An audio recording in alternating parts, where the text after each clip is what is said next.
María Soledad Moral Santa Cruz, la Navarrilla, nace en el barrio de Mamariga, Santurtzi, el 31 de diciembre de 1882. Se casa con León Aureliano Gutiérrez, también de Santurtzi, y se trasladan a vivir a Portugalete, donde tienen 7 hijos: Antonio, Patricio, Marinieves, María, Laura, Aurelio y Miguel. Su familia proviene de Navarra, por lo que María Soledad es conocida como la Navarrilla y sus hijos y descendientes como los Navarrillos. Durante la Guerra Civil, debido a la afiliación al Partido Comunista de sus hijos Patricio y Antonio, es detenida y enviada a la cárcel de Seturrarán, donde pasará casi 2 años.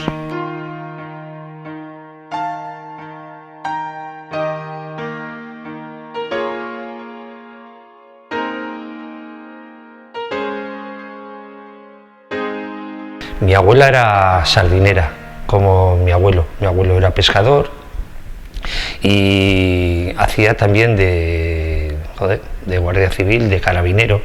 Aunque murió en el año 28, estuvo ejerciendo de carabinero. Y mi abuela era sardinera, se dedicaba a limpiar tinacos. Los tinacos era donde se dejaban las sardinas y tal.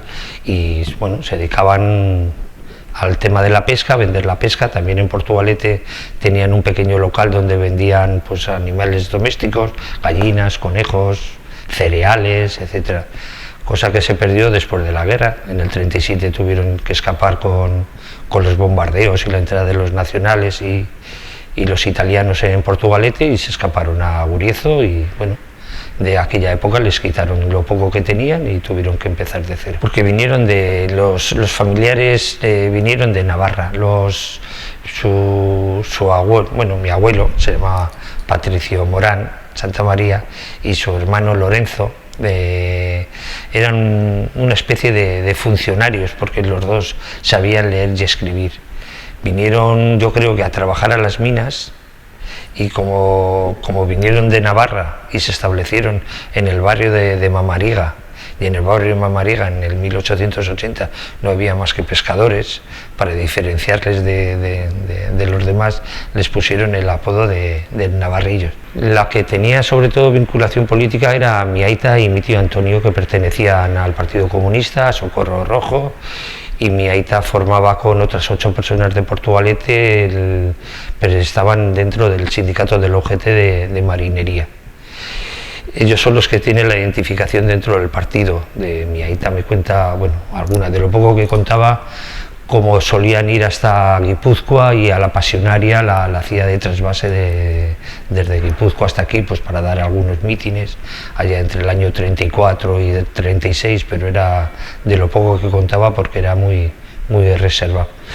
Sin embargo, en los documentos de Portugalete, cuando se refieren a la época del 34, en la ficha policial mi abuela aparece como una persona que genera muchos tumultos en la Revolución de Octubre, y que incita a las hijas a entrar en las tiendas, a robar y a gritar e insultar a la gente de derecha.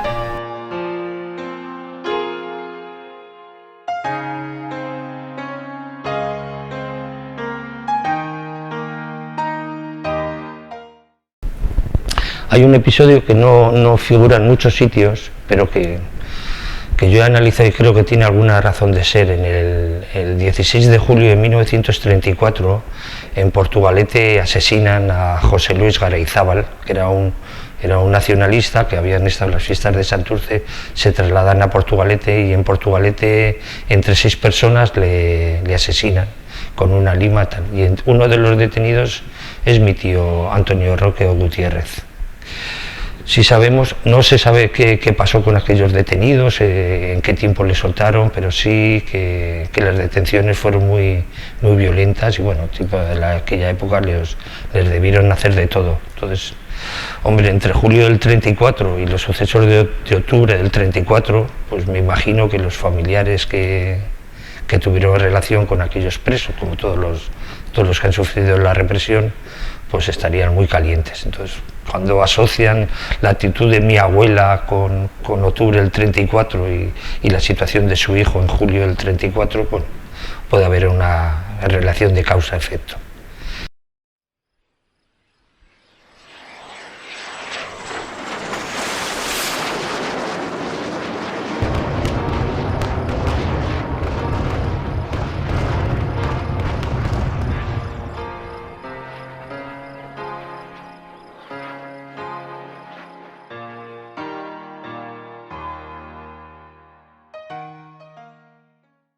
Cuando empiezan a bombardear, en Portugalete se empieza a bombardear a principios del año 37 hasta que entran hacia el 2022, entran en la margen izquierda y ocupan Portugalete. En ese tiempo mi abuela, acompañada con su hija María la nadadora, por identificarla con María Nieves, pues huyen a Guriezo, donde tenían los familiares de mi abuela.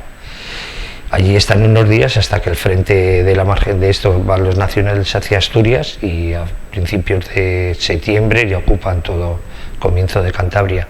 Allí las detienen a las dos, las ingresan en un monasterio de las Clarisas que estaba muy cerca de Guriezo y las tienen allí presas hasta que a mi tía la sueltan el día 24 de diciembre.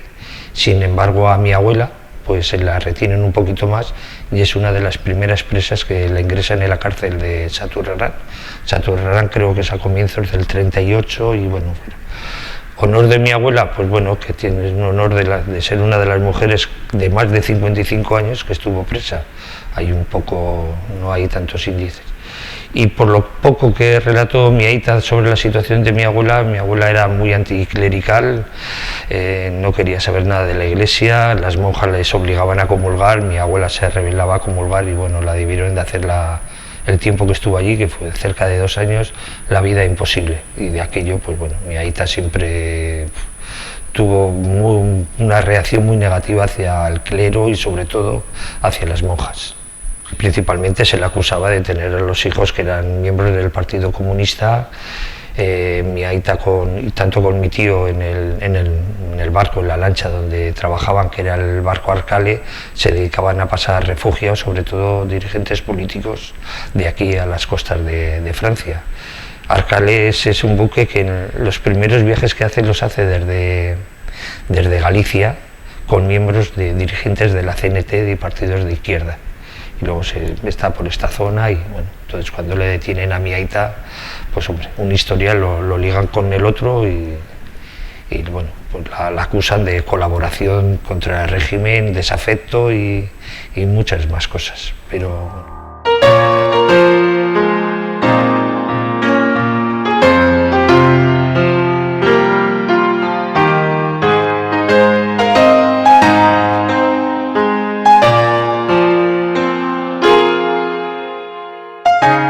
Sí, bueno, eso se pierde todo, eso cuando salen de Portugalete a la vuelta de la cárcel y tal, todos los bienes que tenían, todos han desaparecido. En aquel tiempo lo que tenían de bienes eran las artes de pesca, los botes, las artes, el ganado, las gallinas y los piensos y todo eso que tenían en Portugalete, en lo que se conocía como la Casa del Ataúd, todo eso ha desaparecido y tienen que empezar de cero. Y del muelle viejo de Portugalete suben a vivir a una parte donde yo nací, en la calle Abáchalo. Claro, allí se encuentra que tienen que vivir, salvo mi tío Miguelín y mi tío Antonio, que entonces estaban viviendo en el depósito de aguas de Portugalete. Hay un momento de la guerra que todo, o bien porque los facciosos han bombardeado y han desaparecido casas, los transeúntes que llamaban tienen que ser recogidos en algún sitio y la mayoría de ellos se recogía en el depósito de aguas de Portugalete, que se repelega a Báchalo y bueno, de repelega a Báchalo pues ahí compran una casa o se van a vivir a una casa. Claro, está viviendo mi abuela con todos los hijos y sin pesca y sin nada, bueno, cada uno se va buscando la vida. Mi aita por un lado, Antonio en el palangre y mi tío Miguelín pues en las obras y bueno, donde podía.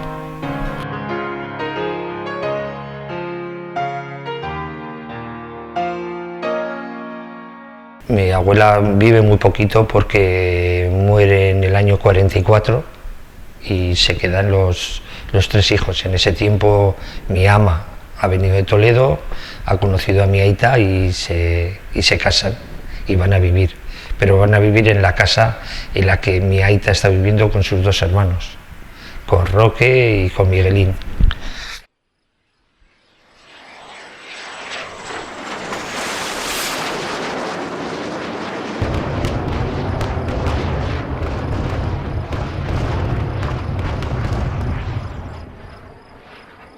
Mi aita era bueno, era miembro del Socorro Rojo, pertenecía al Partido Comunista. Dentro del Socorro Rojo, por lo poco que nos contó él, bueno, era la ayuda de los presos y recoger dinero y toda esta historia. Trabajaba o estuvo de enlace en algún momento para hacer pasar a la gente la frontera, y en alguna ocasión nos contaba que se desplazaba hasta Guipúzcoa y en algún caso a traer y proteger a la Pasionaria en los mítines que hubo en aquella época, en el 34-36 en esta comarca. De hecho, yo creo que hasta en algún mitin está en Portugalete, en el Frontón, Gallarta, etcétera, etcétera. Con su hermano estuvo, creo que cobraba una peseta o dos como marinero en el barco Arcale, pescador que se hizo, era de pasajes y se reconvirtió dentro de la guerra, que fue hundido a primeros de junio por los bombardeos de los italianos, y de las pocas lanchas que se hunden en la ría. Y poco más, que perteneció al sindicato de la UGT como parte como miembro comunista. En la UGT era el único sindicato, salvo la CNT, y entonces los socialistas, UGTistas y todos se metían en el mismo sindicato, y yo tengo la copia de los 7 o 8 miembros que hay de Portugalete que están dentro del sindicato. Y hasta la guerra, en la guerra después de los bombardeos, pues se fue al frente voluntario, al frente de Asturias, y allí poco tiempo permaneció, porque al poquito le cogieron preso en un túnel. Un informe de la Comandancia de Marina de marzo de 1939 detalla lo siguiente de Patricio, aita de Aurelio. Antes del movimiento, afiliado al Partido Comunista de España, intervino en los sucesos de octubre de 1934, tomando parte en los asaltos a los establecimientos con sus familiares, persona de mala conducta y antecedentes. Durante el movimiento fue empleado en la sección marítima con 9 pesetas diarias. Voluntario del Bou Arcale, marchando más tarde al Frente Voluntario. En la actualidad se encuentra en un batallón de trabajadores. Se trata del campo de prisioneros de Medina de Rioseco, Valladolid, donde permanece hasta 1942.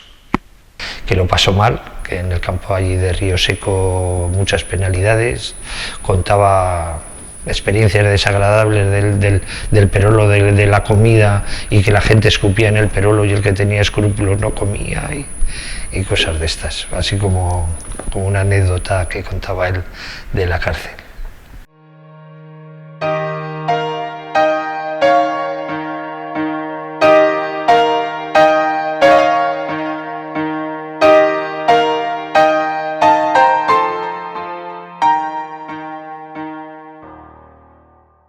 Ahí hay una historia que es de mi cosecha, que tiene que ver con mi aita y con mi abuela, y aquí sale a reducir el alcalde y el ministro Areilza. Areilza es nace a primeros de agosto de 1909, mi aita nace el 31 de agosto de 1909, y tuvieron una época muy grande en la que se conocieron en Portugalete. Mi abuela, aunque era pescadora, pues digamos que tenía bastantes posibles, trabajaban mucho y tenían, pues para esa época, pues se movían muy bien. Y llegó mi aita a decir que en un momento de la niñez llegaron a compartir hasta Aña. Portugalete era típico, pues lo que tenés criadas y tal, pues tenían una Aña, y cuenta que llegaron a compartir la Aña. Y hay una cosa de la historia que mi aita igual por eso nunca nos contaba, es que cuando sale mi aita en el frente sale de Portugalete, se va a Asturias, y en Asturias nada, al de 4 días le detienen en un túnel, está en un túnel, hay un enfrentamiento armado y le detienen y le llevan a Rioseco. Pero es que si esto pasa en el año 38, en el año 42 está ya libre. Y al de poco tiempo está trabajando de marinero en el Sporting de Las Arenas, y el Sporting en aquel tiempo era uno de los símbolos del régimen y de la burguesía local. Entonces, yo ato mis cabos y siempre me va todo hacia Areilza. En aquel tiempo, para salir de la cárcel tenías que tener dos permisos o 2 personas que te avalaran, y bueno, qué mejor que Portugalete que te avalara el que en aquel momento era alcalde de Bilbao. Y como portugalujo me imagino que mi abuela o alrededor de mi abuela o familiares de nosotros, de los navarrillos, pues intercedieran en los alrededores de Ariza pues para que le firmaran el documento.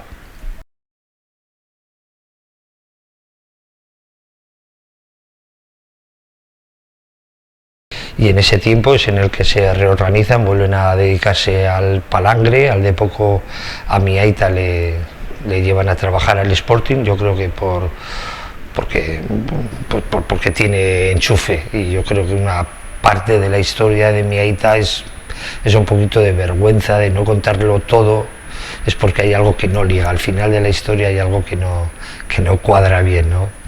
Con el único que tiene mala relación es con el cura de Portugalete, Chopitea, es con el único que tiene muy mala relación, porque claro, hasta la boda con mi ama no la quiere ejercer el cura, porque es un comunista convencido.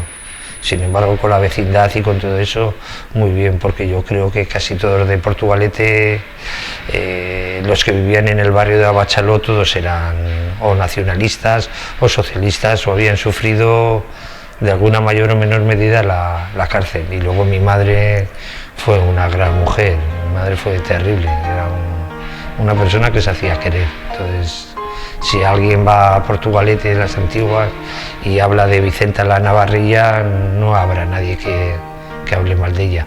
Fue una mujer terrible, terrible.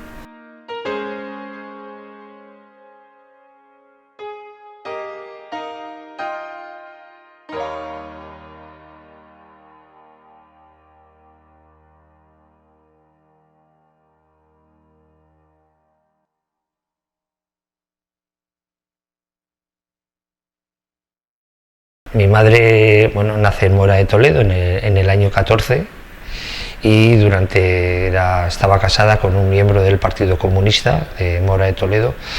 Mora de Toledo y los alrededores durante la guerra hay un episodio de muchas muertes, sobre todo, dicen, del general Lister y el campesino que entran en aquella zona y hacen un estropicio brutal, sobre todo aparte del clero y aparte de las derechas, matan a mucha gente, y a la vuelta de los nacionales pues hacen la inversa, ¿no? Todos los que se habían destacado, todos los que militaban en el Partido Comunista, pues los matan a todos, los llevan presos. Entonces mi ama en ese momento se encuentra con 3 hijas, Ascensión, que nace en el 36, mi hermana Vicenta, que nace en el 38, y mi hermana Carmencita, que nace en el año 42, un poquito antes de fallecer. Entonces, al morir, estaba unos años en la cárcel, y en el año 41-42 lo fusilan en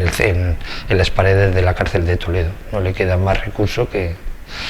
El cómo llegó aquí, pues no nos contó nunca. Pero bueno, llega a Portugalete, encuentra trabajo de asistenta en una casa y mientras tanto pues tienen que recoger a las niñas, porque donde iban las niñas, tal y como lo cuenta Almudena Grandes en el libro Las bodas de Doña Manolita, si no querías perder las hijas tenías que ir con ellas, porque si no a las pequeñas las adoctrinaban y las mayores eran esclavos del franquismo.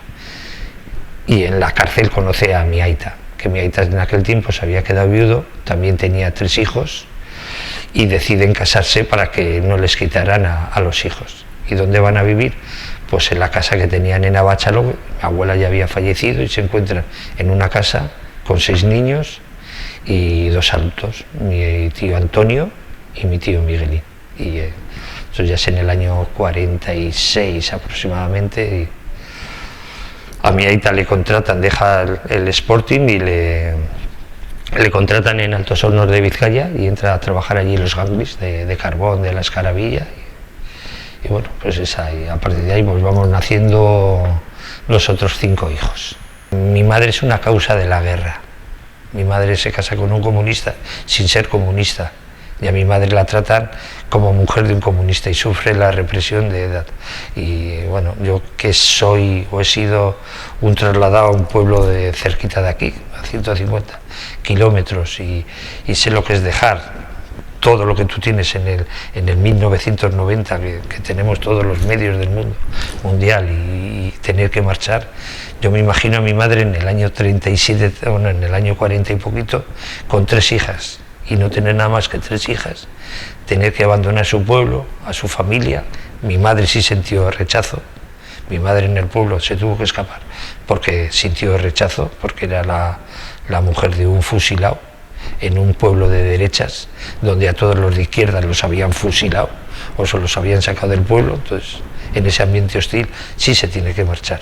Entonces, yo entiendo, o me conmueve más la situación de mi madre que el de mi aita, que mi aita sale de la cárcel, ha cumplido, es un perdedor, pero vuelve a su pueblo, está con su familia, está con su entorno, tiene un trabajo, hace lo que le gusta, está con su gente. Bueno, no, a nivel personal, si lo contara mi aita y lo contara mi madre, la guerra, son 2 visiones completamente diferentes. Mi aita era muy reservado, de hecho mi aita con los que tenía relación siempre era con los que tenía de su entorno. Es uno de los fundadores de comisiones obreras en Altos Hornos de Vizcaya, con otro dirigente de la época, Unanue, muy buena persona. Y yo lo descubrí pues muy al final del camino.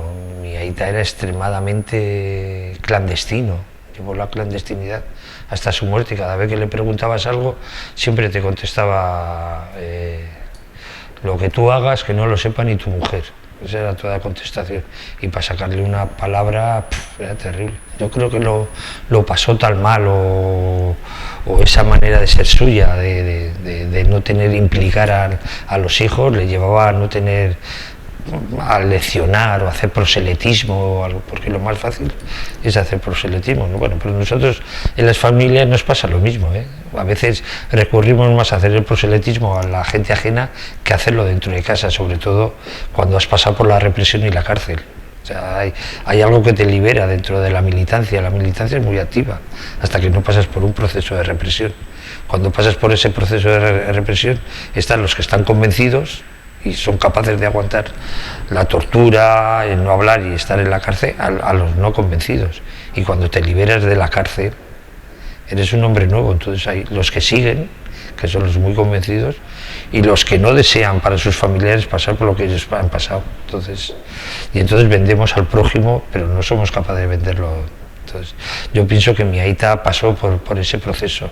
No, de lo único que se hablaba en casa cada vez que ibas a mí me educaron en el colegio de los frailes de Sestao, y cada vez que hablabas de los curas y todo eso, a mi padre, si le querías ver encendido, era hablarle del clero, sobre todo de las monjas. La situación por la que vivió su madre le dejó huella.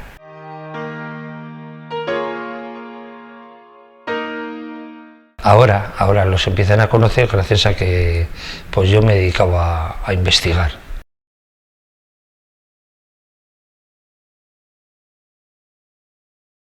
En primero tiene que haber una persona que se interese,